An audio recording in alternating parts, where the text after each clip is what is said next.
Hello friends, welcome to our channel. இன்றைக்கு பதிவில் ஒரு அருமையான ஒரு குழம்பு ரெசிபி ஒன்று. இந்த வெயில் காலத்துக்கு அடிக்கிற வெயிலுக்கு உடம்புக்கு குளிர்ச்சியை தரக்கூடிய ஒரு குழுகுழுன்னு ஒரு குழம்புங்க. கீரை அப்படின்னு சொன்னாலே குழந்தைங்க எல்லாம் தலைத்தெறிக்க ஓடுவாங்க இல்லையா? ஆனால் இந்த கீரையை சேர்த்து செய்யக்கூடிய கீரை, தேங்காய் பால், பாசிப்பருப்பு, இந்த 3 ஐட்டமுமே உடம்புக்கு ரொம்ப குளிர்ச்சியான ஐட்டங்க. டாக்டர்ஸ் சொல்லக்கூடிய அந்த குளிர்ச்சி எல்லாமே இந்த குழம்புல கிடைக்கும். ரொம்ப சூப்பர் டேஸ்டாகவும் இருக்கும். எப்படி செய்யறது அப்படின்னு இப்போ இதில் பார்க்கலாமாங்க. இந்த குழம்பு செய்கிறதுக்கு இந்த மாதிரி ஒரு கப் அளவுக்கு நான் பாசி பருப்பு எடுத்துருக்கிறேன். ஒரு 100 கிராம் அளவுக்கு. இதை கழுவிட்டு நம்ம குக்கரில் சேர்த்துக்கலாம். 2 கப் அளவுக்கு தண்ணி சேர்த்துக்கலாம். சேர்த்துட்டு இதை மூடி போட்டு ஒரு 3 விசில் வச்சு வேக வச்சு எடுத்துக்கலாம். பாருங்கள், இந்த குழம்பு செய்கிறதுக்கு மிளகு தக்காளி கீரை ஒரு கட்டு எடுத்துருக்கேங்க. இந்த மிளகு தக்காளி கீரை நல்ல ஒரு குளிர்ச்சியான ஒரு கீரை. அது மட்டும் இல்லைங்க, இந்த வெயில் காலத்துக்கு வாய்ப்புண்ணு, வயிற்று புண்ணு அந்த மாதிரி ஏதாவது இருந்தால் கூட சரி பண்ணக்கூடிய ஒரு அருமையான கீரை. நம்ம எல்லாருக்குமே தெரியும். அதனால் இந்த மிளகு தக்காளி கீரை நான் ஒரு கட்டு எடுத்துருக்கிறேன். இதை நல்லா சுத்தம் பண்ணிவிட்டு கழுவி வச்சுருக்கிறேன். இதை கொஞ்சம் ஒரு பொடியாக நம்ம கட் பண்ணிக்கலாம். பாருங்கள், இதை இந்த மாதிரி சேர்த்து பிடிச்சி நான் கட் பண்ணிக்கிறேன். அருமையான ஒரு கீரை, மிளகு தக்காளி கீரை அப்படின்னு சொல்லுவாங்க, மணத்தக்காளி கீரைன்னு சொல்லுவாங்க. இதனுடைய அந்த காய் எல்லாமே ரொம்ப உடம்புக்கு ஒரு நல்லதுங்க. இந்த மாதிரி சும்மா கொஞ்சம் பெருசு பெருசாகவே அப்படியே நான் கட் பண்ணி எடுத்துக்கிட்டேன். பார்த்தீங்களா, கீரையை இந்த மாதிரி கட் பண்ணியாச்சு. இனிமேல் நம்ம தாளிக்க ஆரம்பிச்சிடலாம். அடுப்பில் பேன் வச்சுருக்கிறேன். இதில் ஒரு 2 டேபிள் ஸ்பூன் அளவுக்கு நல்லெண்ணெய் சேர்த்துக்கலாம். நல்லெண்ணெய் சேர்க்கும் பொழுது இது ஒரு நல்ல டேஸ்ட் கிடைக்குங்க.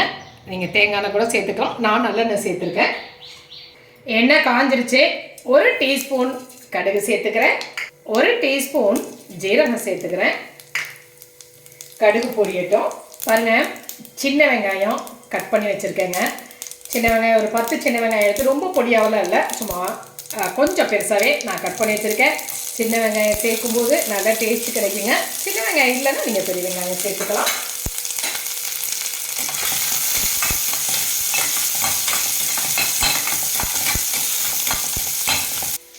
வெங்காயம் நல்லா வதங்கிடுச்சு. இதில் பொரியலுக்கு கருவேப்பிலை சேர்த்துக்கிறேன். தக்காளி, ஒரு தக்காளி பொடியாக கட் பண்ணி வச்சுருக்கிறேன். அதையும் நம்ம சேர்த்துக்கலாம். சேர்த்துட்டு நல்லா வதக்கி விட்டுலாம். பாருங்கள், வெங்காயம் தக்காளி நல்லா வதங்கிருச்சு இல்லையா? இந்த ஸ்டேஜில் நம்ம கீரையை இதில் சேர்த்துக்கலாங்க. கீரையை சேர்த்துட்டு நல்லா ஒரு வதக்கிக்கலாம்.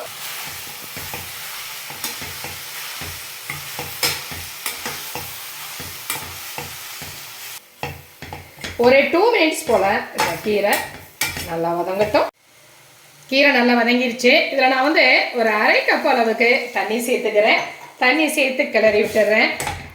ஹை ஃப்ளேம்லேயே வச்சு கீரை நல்லா வேகட்டுங்க. கீரையை மூடி போடவெல்லாம் வேண்டாம். மூடி போட்டு வேக வைக்கக்கூடாது. மூடி போட்டு வேக வச்சா எந்த கீரையாக இருந்தாலுமே கருப்பாயிடுங்க. அதே மாதிரி உப்பு சேர்த்தும் வேக வைக்கக்கூடாது. ஃபைனலாக தான் உப்பு சேர்க்கணும். உப்பு ஆரம்பத்திலே சேர்த்தாலும் கீரை கருப்பாயிரும். அதனால் இது இப்போ அப்படியே திறந்துருக்கட்டும். அப்படியே இந்த கீரை வேகட்டும். கீரை குழம்புக்கு ஃபைனலாக சேர்க்கறதுக்காக நான் பாருங்கள் 1 கப் அளவுக்கு தேங்காய் எடுத்துருக்கிறேன். இந்த தேங்காயை கொஞ்சமாக வெந்நீர் சேர்த்து அரைச்சிட்டு பால் எடுத்துக்கலாம். பாருங்கள், தேங்காயை அரைச்சிட்டு வந்துட்டேன். இந்த மாதிரி ஒரு ஃபில்டரில் நாம் சேர்த்துக்கலாம். இந்த மாதிரி பாலை புழிஞ்சு விட்டுடலாங்க. புழிஞ்சு விட்டுட்டு இதை இன்னொரு ஓட்டி மிக்ஸி ஜாரில் போட்டுட்டு இன்னொரு அரைச்சிட்டு 2வது போல் நாம் எடுத்துக்கலாம். திருப்பி அரைச்சிட்டு வந்துட்டோம். இதையே சேர்த்துக்கலாம். சேர்த்துட்டு பாலை எடுத்துக்கலாம். இந்த பால் நம்ம ஃபைனலாக தாங்க சேர்க்க போகிறோம். தேங்காய் பால் அதுவும் உடம்புக்கு நல்ல குளிர்ச்சி. அதுவும் உங்களுக்கு நல்லாவே தெரியும். கடைசியாக நம்ம சேர்த்துக்கலாங்க. பார்த்தீங்களா, கீரை நல்லா வெந்து ரெடி ஆகிடுச்சு இல்லையா? இந்த ஸ்டேஜில் நம்ம பருப்பு வேக வச்சுருக்கிறோம். பாசிப்பருப்பு, அந்த பாசிப்பருப்பை நான் இதோட சேர்த்துறேன்.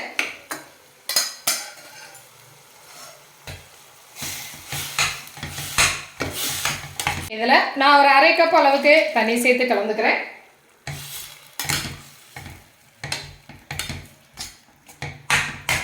பாருங்க, இதில் 1 டீஸ்பூன் அளவுக்கு மிளகாய்த்தூள், 1 டீஸ்பூன் அளவுக்கு மல்லித்தூள், 1/2 டீஸ்பூன் அளவுக்கு மஞ்சள் தூள், 2 டீஸ்பூன் அளவுக்கு உப்பு சேர்த்துக்கிறேன். சேர்த்துட்டு இதை கலந்து விட்டுடலாம். இதை அதிகமாக தண்ணி ஊற்ற வேண்டாங்க, ஏன்னா நம்ம தேங்காய் பால் ஊற்ற போகிறோம். அதனால் இது இப்படியே கொஞ்சம் கெட்டியாகவே இருக்கட்டும். இது ஒரு 2 நிமிஷம் நல்லா கொதிக்கட்டுங்க. மிளகாத்தூள் வாடி போகிற அளவுக்கு இது கொதிக்கட்டும். 2 நிமிஷம் நல்லா அந்த மிளகாய்த்தூள் வாடி போகிற அளவுக்கு குழம்பு கொதிச்சு ரெடி ஆகிடுச்சு. இப்போ ஃபைனலாக நாம் இந்த தேங்காய் பால் எடுத்து வச்சுருக்கோம் இல்லையா, இதை இதோட சேர்த்துடலாங்க. செட்டிநாடு பகுதியில் தாங்க இந்த மாதிரி மிளகு தக்காளி கீரை, அகத்திக்கீரை இது எல்லாத்தையுமே இந்த தேங்காய் பால் சேர்த்து செய்வாங்க. தேங்காய் பால் சேர்த்து செய்யும் பொழுது நல்ல டேஸ்ட்டு மட்டும் இல்லைங்க, உடம்புக்கு நான் ஏற்கனவே சொன்ன மாதிரி இது உடம்புக்கு நல்ல குளிர்ச்சி. தேங்காய் பால், அந்த பாசி பருப்பு, மிளகு தக்காளி கீரை 3மே சான்ஸே இல்லைங்க. இந்த கொளுத்துற வெயிலுக்கு பாடி ஹீட்டை ரெடியூஸ் பண்ணுறதுக்கு இது ஒரு அருமையான குழம்பு. டேஸ்ட்டுமே ரொம்ப சூப்பராக இருக்குங்க. கரண்டி எடுத்துருக்கிறேன். அதில் நான் 1 டேபிள் ஸ்பூன் அளவுக்கு நெய் சேர்த்துக்கிறேன். இது ஃபைனலாக நம்ம கொடுக்குற தாளிப்புங்க. இது இந்த மாதிரி தாளிக்கும் பொழுது இது இன்னுமே நல்ல டேஸ்ட்டாகவும் குளிர்ச்சியாகவும் இருக்கும். கொஞ்சமாக நான் கடுகு சேர்த்துருக்கிறேன். கடுகு பொரியட்டும். 2 வரமிளகாய் சேர்த்துறேங்க. 2 வரமிளகாய், முழு மிளகாய் தான் சேர்த்துறேன். அதோட 1 டீஸ்பூன் அளவுக்கு காஷ்மீரி சில்லி பவுடர் சேர்த்துக்கிறேன். காஷ்மீரி சில்லி பவுடர் ஆப்ஷன் தான், நீங்கள் வேண்டாம்னு நினச்சிங்கன்னா ஸ்கிப் பண்ணிவிட்டு கடுகும் மிளகாயும் மட்டும் சேர்த்துக்கலாம். இதை நாம் இந்த குழம்புல சேர்த்துடலாம். சுவையான ஒரு பாரம்பரியமான குழம்பு ரெடி ஆகிடுச்சு இல்லைங்களா. இது நல்ல ஒரு சூப்பர் டேஸ்ட்டாக இருக்குங்க. இந்த குழம்பை செஞ்சு சாப்பிட்டு பாருங்கள். இந்த ஸ்டேஜில் அடுப்பு ஆஃப் பண்ணிடலாம். இது நேரம் ஆகும்பொழுது இந்த குழம்பு இன்னுமே நல்லா கெட்டியாயிடும். பாருங்கள், ஒரு சுவையான ரொம்ப ஆரோக்கியமான ஒரு ஹெல்த்தியான குழம்புங்க. ரொம்ப டேஸ்ட்டாகவும் இருக்கும். இந்த அடிக்கிற வெயிலுக்கு நம்மளுடைய பாடி ஹீட்டை ரெடியூஸ் பண்ணக்கூடிய ஒரு சூப்பரான குழம்பு.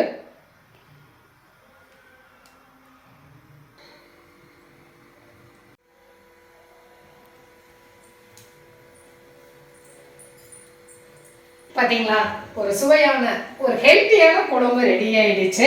இது குழந்தைங்களுக்கு பெரியவங்க வரைக்கும் எல்லாருக்குமே ரொம்ப பிடிக்குங்க. இட்லி, தோசை, சாதம், சப்பாத்தி எல்லாத்துக்குமே ஒரு பொருத்தமான சைட் டிஷ்ஷாக இருக்கும்.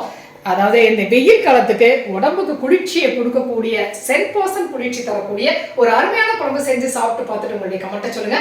இந்த பதிவு உங்களுக்கு பிடிச்சிருந்துச்சா சப்ஸ்கிரைப் பண்ண மறக்காதீங்க. லைக் பண்ணுங்க, கமெண்ட் பண்ணுங்க, ஷேர் பண்ணுங்க. மற்றொரு பதிவு உங்களை மறுபடியும் சந்திக்கிறேன். நன்றி.